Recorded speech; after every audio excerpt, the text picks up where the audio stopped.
Okay, you want to take the melody as radio? Yes. How you doing? I'm all right. Good. Thanks, You ready to go? Yes, sir. Yep. Anytime, Mark. Hey, man. Amanda's moderating, so you should see and hear her in a second. Okay. Hi, Zach. Hi, Amanda. What do you do for the PGA Tour? That's funny. I had a bet that that's how this was going to start. Yeah, well, you won. Myself. You won. Stricker just finished. He was a little nicer to me. Just a little. Well, he's the nicest guy. I mean, mine's a facade. All right, you can hear me and I can hear you, so we will get started. All right, we'd like to welcome Zach Johnson to the virtual interview room here at the John Deere Classic. Zach, another guy who does not need an introduction around these parts.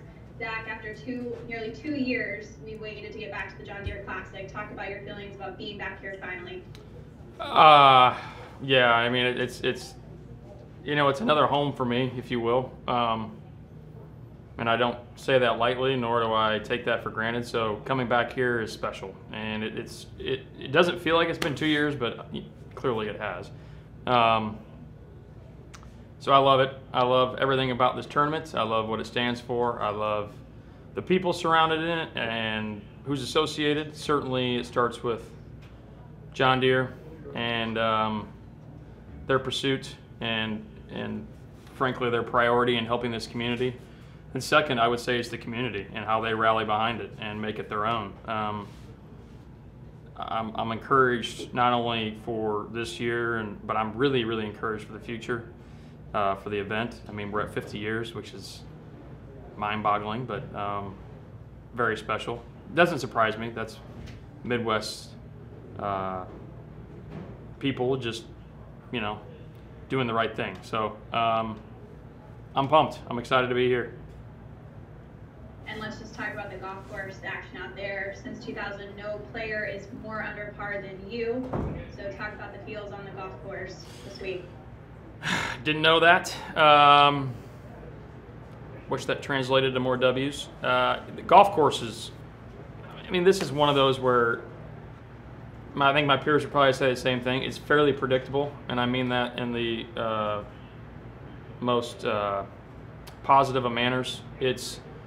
This is a place that the turf, this area is just pure. I mean, the grass, the soil is really good for golf, for bent grass, for Kentucky blue rough. It's pure. Now, it's all based on temperature and humidity and rain, but I played 9 holes yesterday and the ball was running, which was fun to see. And we've had that. It's not like we haven't had that, but it's more times than not, it seems like it's kind of a hit and stop just because of the rain and the humidity. So this place is special. I mean, if I had $1 for every time one of my guys said, "Man, I love that place. I hope I can get back," you know, it'd be a pretty substantial piggy bank. So hats off to the superintendent and certainly to John Deere and what they do and how they do it. All right, with that, we will open it up to questions. A reminder for media on the line, if it's not your turn to ask, please keep your video off and your mute button on. Barry, we can see you. Your video is on, sir. So with that, we will open it up to questions. First, we'll go over to Matt Randazzo, News Channel 8. Matt? Zach, welcome back. We talked last year at this time via Zoom, and it didn't seem right to not be here and doing this. With it being 50 years and the fact that you grew up here, I mean, your sponsor exemption started here. Right. What is 50 years like for you celebrating this milestone here? And then also the fact that it seems like we're doing it right this year. Last year wasn't right with not being around. So can you talk about the 50 years and what you've seen kind of grow up, I guess, the second half of this tournament, the last 20 some years? Sure. No, yeah, Matt, always good to see you, man. Yeah, you know, man, I could get long-winded on that kind of. I guess that was a question. Like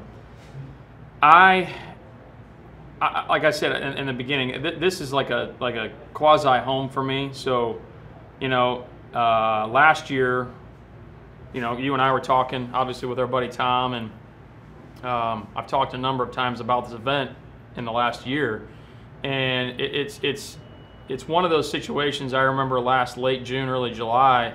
It's like my body was ready to come. It's hard to explain. I was actually talking to Tiger about it.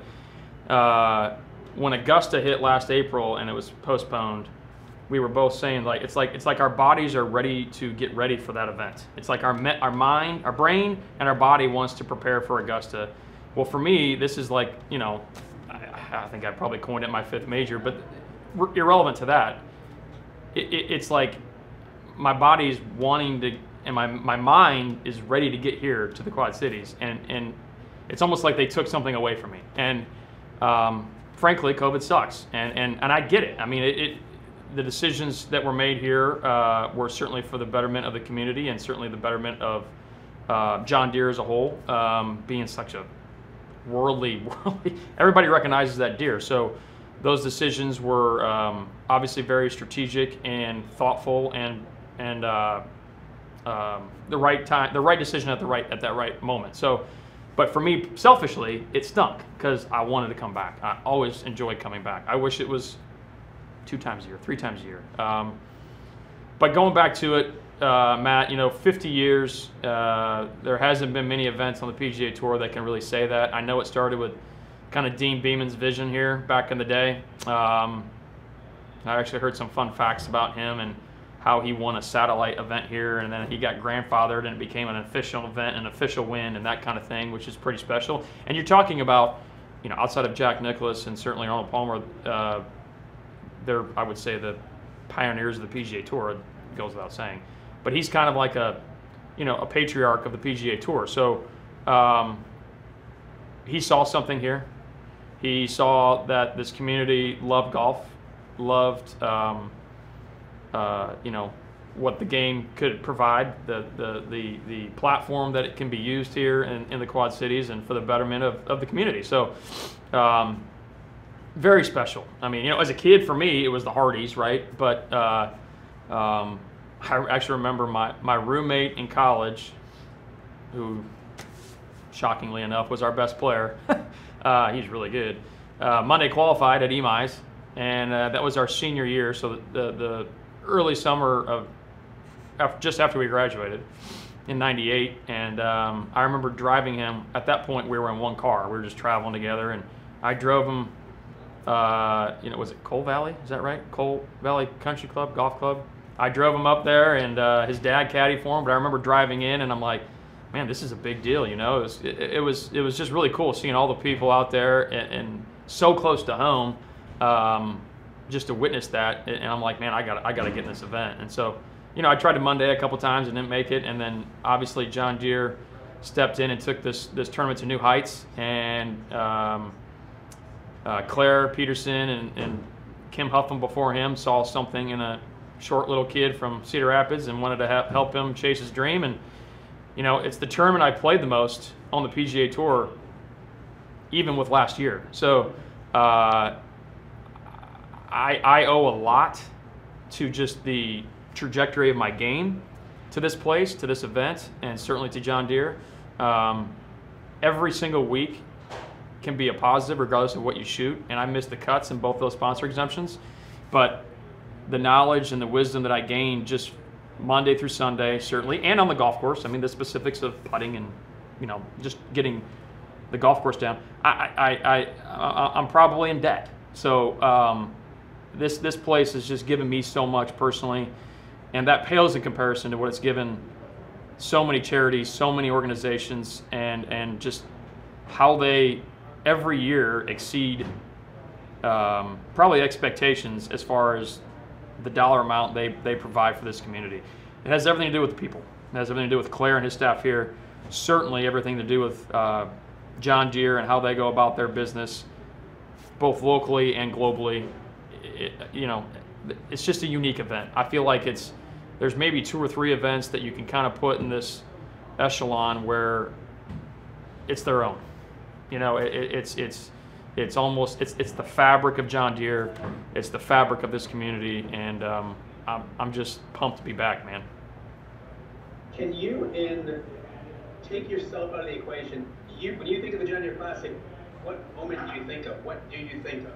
I don't want to say like 2012 and you winning would obviously be at the time, but is there Right. another moment here that doesn't involve Zach Johnson that you're like, that's the John Deere Classic? Oh yeah, I mean multiple. I mean, obviously, my good buddy and our captain Steve Stricker, his three-peat stands out. I mean, and I think it was his last one with that putt on 18. It may have been second. I think it was his third one. That he was back right, barely on the fringe, you know. But I mean, it was, I don't know what it was, 20 to 25 feet, and he slid it in there. And clutch shot making on 18 stands out. That would be number one. If I continue to remove myself, I remember how lucky Jordan Spieth got on 18 with his sand shot. That was going in the water. I remember. He can say whatever he wants. The way I see it, that was his first win, and you know, I feel like I'm kind of the wind behind his sail. No, I'm just kidding. It was inevitable. It was going to happen. But I remember something that was, it still gives me the heebie-jeebies and get my heart pumping on 16 with a nice little pipe bomb. I don't need to expand on that one anymore because I don't want to think about it. But that certainly stands out. You know, Matt, one of the things I remember vividly is when I got a phone call from Claire Peterson. This would have been, it's 2021, so it would have been late 2007 or late 2008. I think it was late 2007.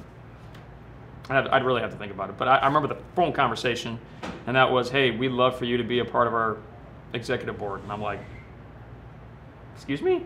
I was humbled.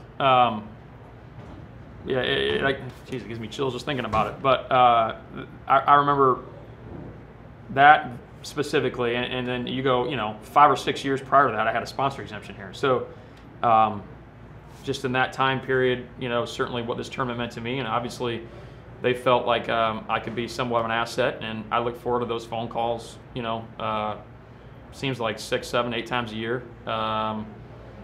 Very special, and I don't know what I've added, if anything, but you know, they pick my brain and ask me questions and prompt me to think outside the box and for the betterment of the tournament. So I love that.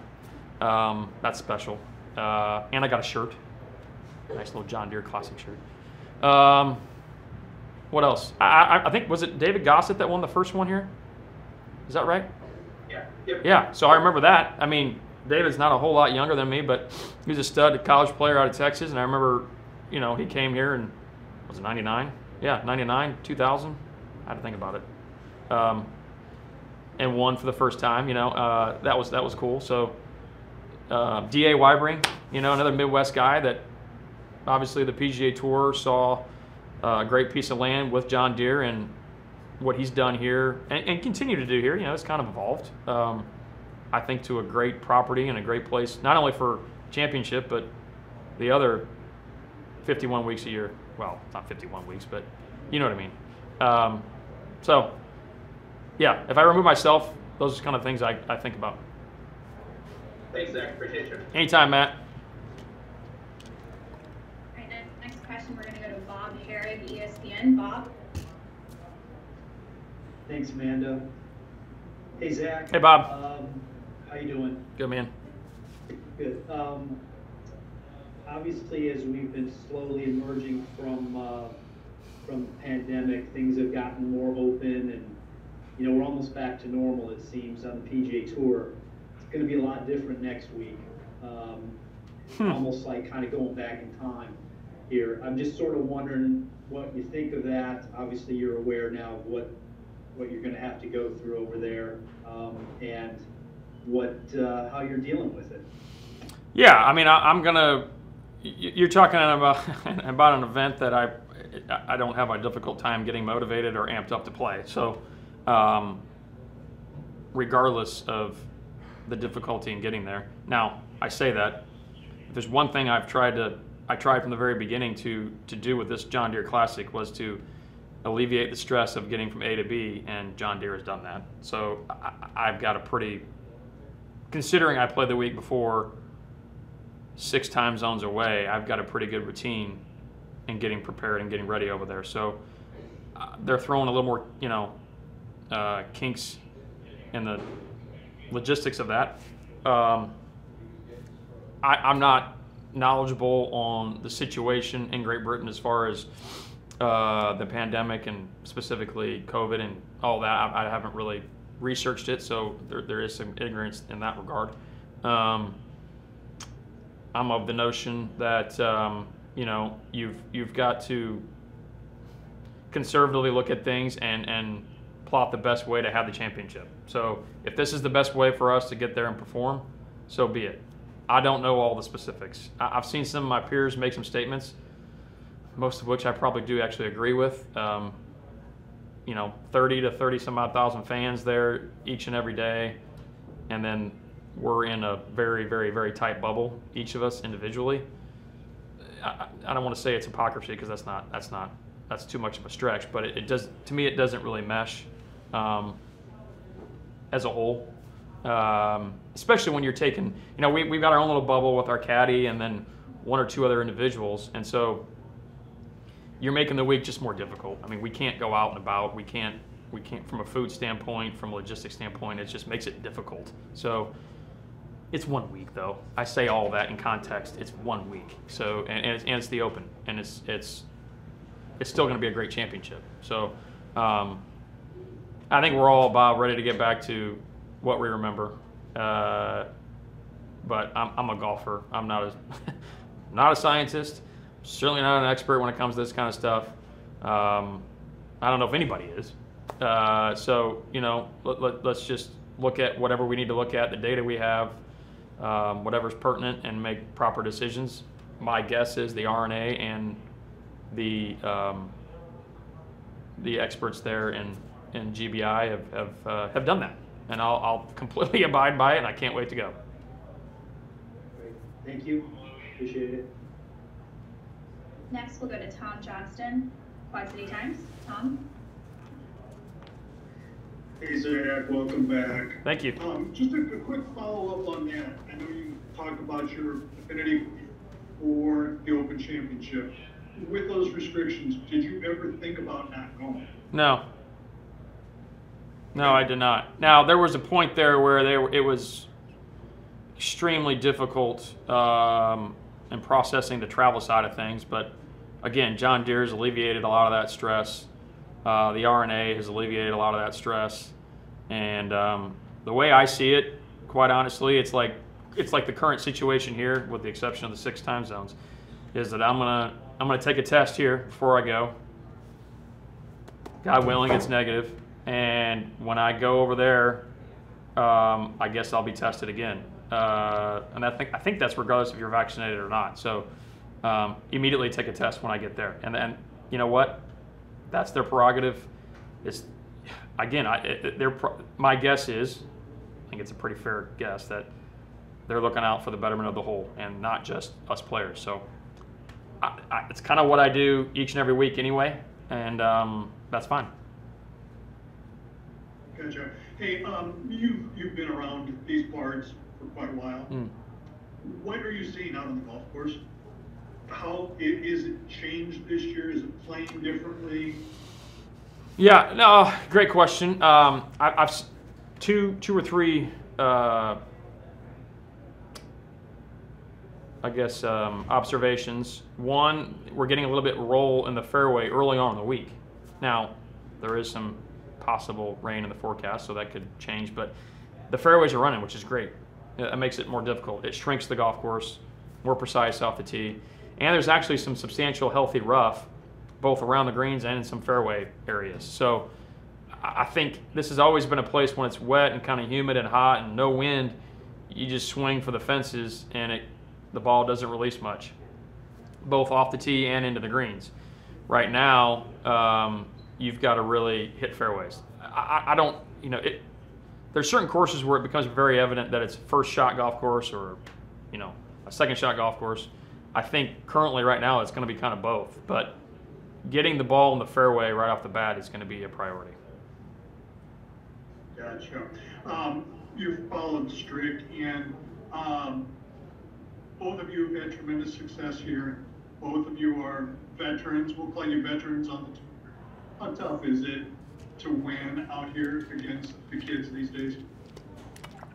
It's very, very difficult to win out here.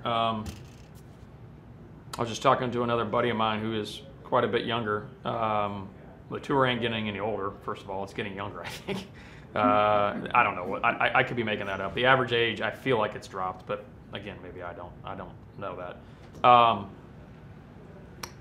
It's hard to make cuts out here. I mean, I was talking to a buddy who actually missed the cut in Hartford 2 weeks ago by one shot, missed the cut last week by one shot, and he would have been, in both weeks, he would have been like 6 or 7 shots off the lead.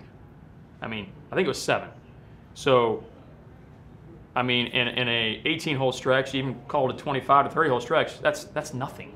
And so it's really bunched. It's really just kind of congested there, you know, with 65 in ties now, and it's hard, you know. I mean, all that being said, the game of golf hasn't really changed. It's still you still got to go about your work and plot it around the golf course, game plan, and implement that. But it's difficult to win. It's difficult to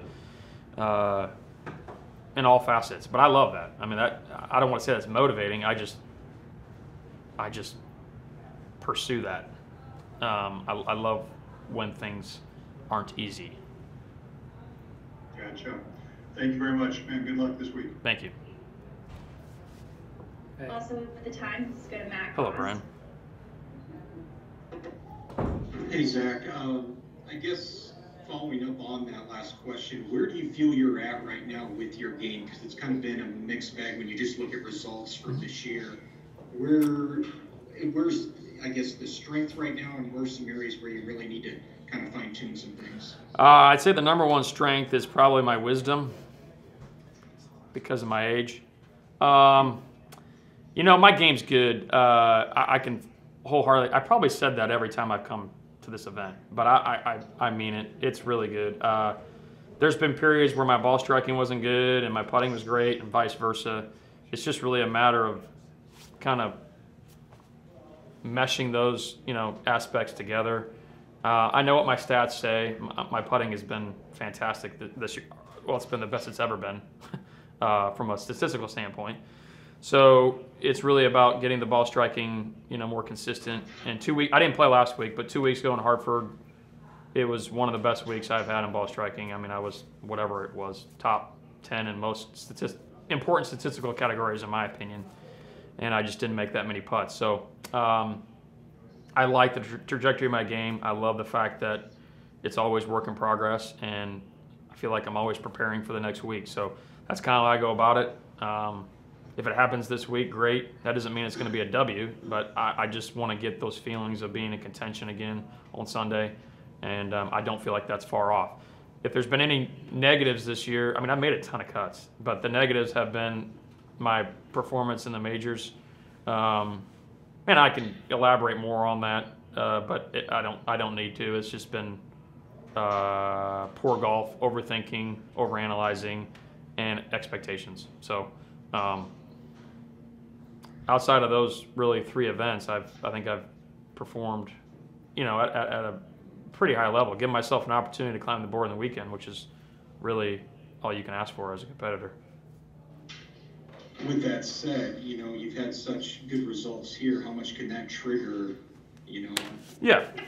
Well, I don't take it for granted. Obviously, I've got a comfort level here, but that doesn't mean it's going to happen. So I've still got to go out there and hit shots and make putts. And, you know, this is a place where I'm fairly confident I've probably birdied every hole, but I've probably had opportunities to bogey every hole. So I just know it really well. I'm going to go out and wait for my stretch, because there's plenty of opportunity here to make birdies. There's plenty of opportunity to kind of get the accelerator down on the floor and go.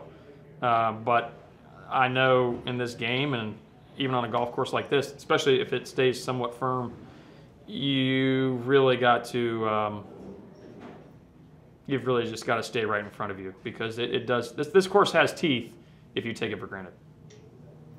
Thanks, Zach. Sure. All right, we've got time for one more. Ryan Jaster, you have your hand raised. Ryan?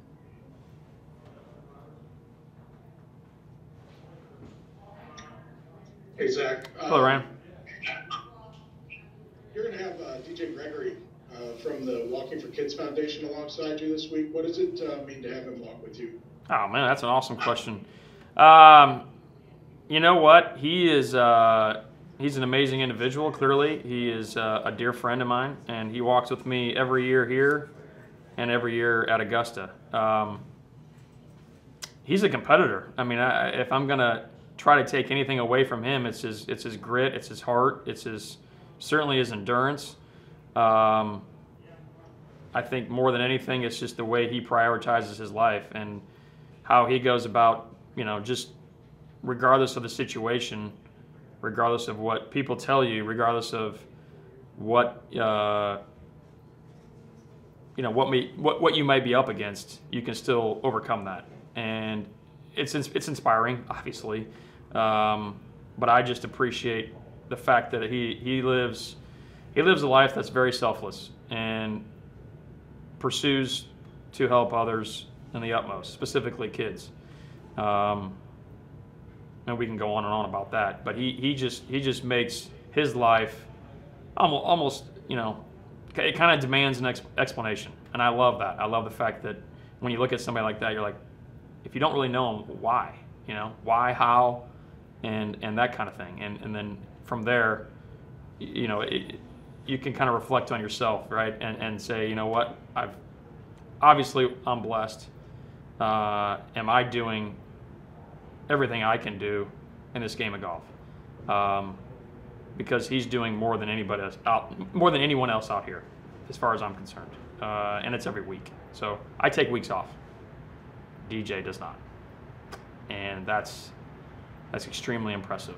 I love he's just a friend. Like, we go out to eat, we have a beer together. I mean, he couldn't be more normal of a dude, but his mental capacity and his mental strength is the furthest thing from normal. Thank you. Yeah, man. All right, Zach, thank you so much for your time today. We appreciate it. For the media on the line, if you'll sit tight, we've got Brian Harmon joining us momentarily.